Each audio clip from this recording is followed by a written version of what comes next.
Anytime I'm capturing a vertical project, I like to make sure that I have a auto leveling laser. This is what I'll use in a typical day-to-day project.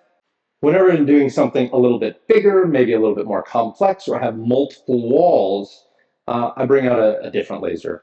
The advantage of this one is I've got multiple vertical lines that I can project on two different walls at the same time. Normally, I'm not burning 25 feet of green tape in a real project.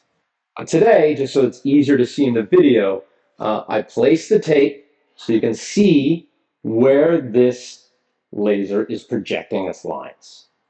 And when I set up and capture, I now have a common level line that's the same between these two capture pages, and I have a vertical control line. I then use the 2D, 3D laser to capture each of these lines so that I have the level lines on my template page. That allows me to do several things. First, I'm going to rotate my page to whichever line typically is a little bit longer. In this case, I'd use my level line, right?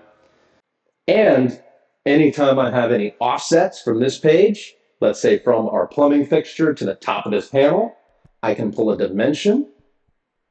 And then on this side, use that same number from the dimension here.